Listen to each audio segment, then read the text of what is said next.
فردا روز قیامت برادر ایدیبک، برادر حاجی کامران، برادر باباجان 88، برادر خیر مهاجر، برادر تاج مسلم، برادر رمضان خودم همه ما نزد خداوند جواب میگیم. السلام علیکم و رحمت الله و برکاته.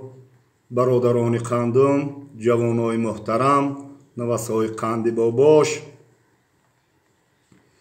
سلامی خود را به همه شما، به غریبا، به مهاجرا، به مسافرا که بیرون از مرزن کار و فعالیت دارن در پی رزق روزی، سلامی خود را به شما میرسانم.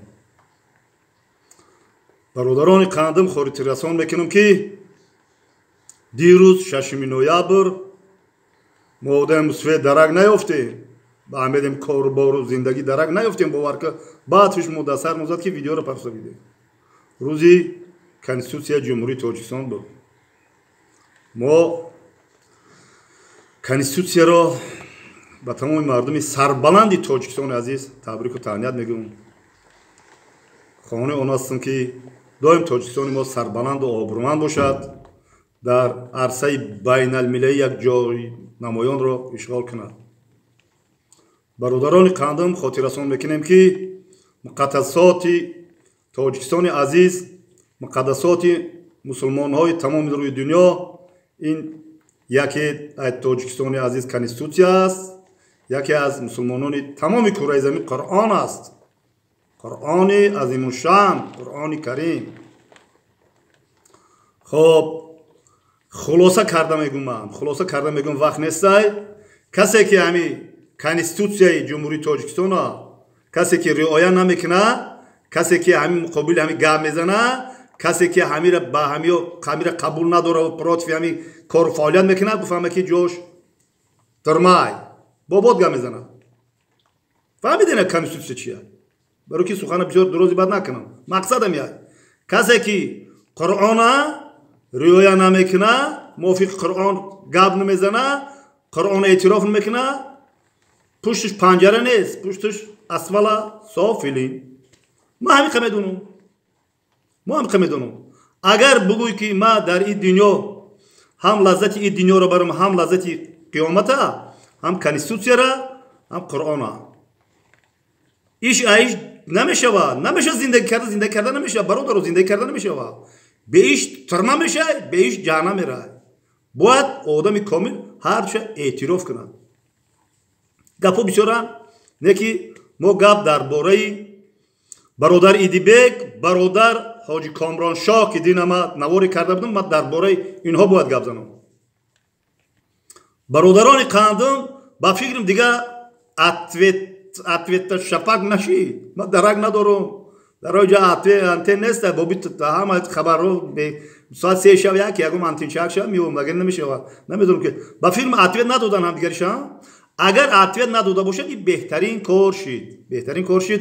با مراجعت دارم با اکای ایدیبک، خدا نگهبان باشه، خیلی که کم ترک که مثال تارمزم کرده باشی، گپی مرا نگرفته باشی، تارمزم کرده باشی، زنده و سربلند باش. من یاد سخن برای تو میگم، ما تو را وقتی که اتویت شپک نکردی، وقتی که دیگه باد نکردی، ما تو را همچون برادر احترام میکنم، همچون برادری قند نه، برادری قند الات. انا میخیر شد. یک کار دیگه میگم که با یک گفته که خود صاحب کار هستی، مهاجرا چند که مهاجر در زیر دست کار میکنه، با فکرم ترام با میره همون رازبرو دا اشتراک داری، پولگیری دا. ماشاءالله بهترین کار.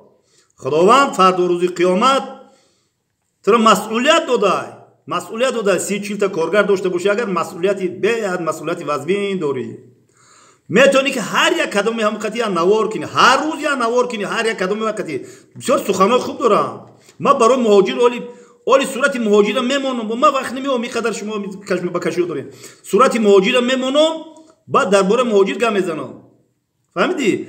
خودت همین گیجای میره رازبار میره. ایرا ماترا گم میزنم.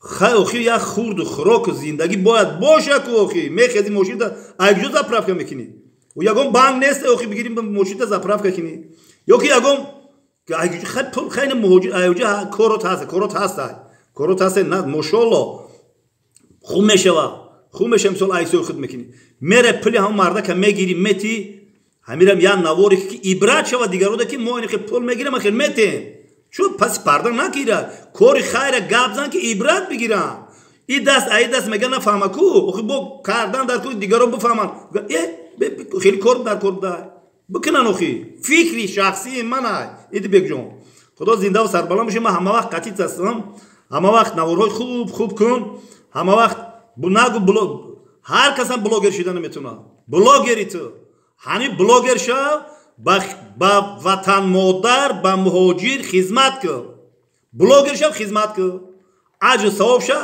ҳам дар дунё метиҳад худованд дар қиёмат не ки як гапи дига дорум ки бояд шумо оштӣ кунед барои ҳама ман мегӯям ман ҳаракат мекунам шумо оштӣ кунед ҳамаи блогерҳо оштӣ кунанд ҳамашон гап зананд ҳоҷӣ комроншоҳ худо нигаҳбон боша ман як чизи дигара барои ҳоҷӣ комроншоҳ як чиза дар пӯсти худам эҳсос кардам ман ҳамагӣ навая 25 000 подписчик дорам ба гуфти блогерҳо безор шудам ай занг мезанам мепурсам гап мезанам 200 000 подписчик агар ба ё ҳар як қадамаш ё подписчик шия подписчик дарди дил ма гап занам қатъиян мардак ма гап занам сухан кунам ҳамин марда гапош маъқула ман қатъи тамос намебурам вай магарам ҳамин акаи ҳоҷӣ комроншоҳ 3-4 та телефон бошад 3-4 одам бошад айноми вай гап задан бигиранд беҳад мушкила шавои дуроз хов нестам мехезам хуна мегирезам мераванд ки бобоҷон мега ҷуниор шуда ҳама вақт шаврӯз гап мезана зинда бошем фақат галасавой ба ман рӯй кунед фақат оштӣ дӯстӣ бародарӣ ман ҳамқа гуфтани ҳастам оли таҷ муслим рамазон ака рамазон ҳушёр шав хеле гап хеле фақат разбор мекунӣ ту фақат мера иша мегӯй уша мегӯй ту хеле кора охи мулои яхай хушрӯ гап зан охи хеле намеша интизор шав ҷавоб мегардон ҷавоб бигардон ман ҷавоб ҳамин баъди наворта хундам тиёр кардам бо ҷавоб ман мегардонам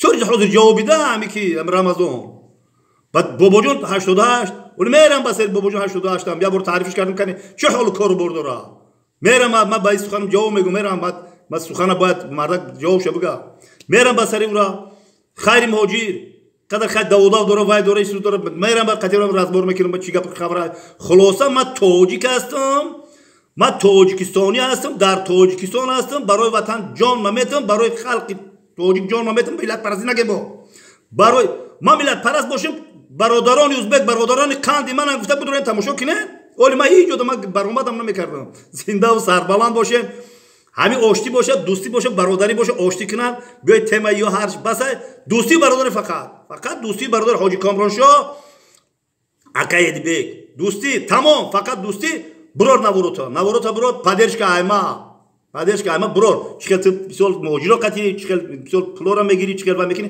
зинда бошед пулгириву як кас ки сар ба сар шидан кори ҳар кас нест зиндаву сарбаланд бошед.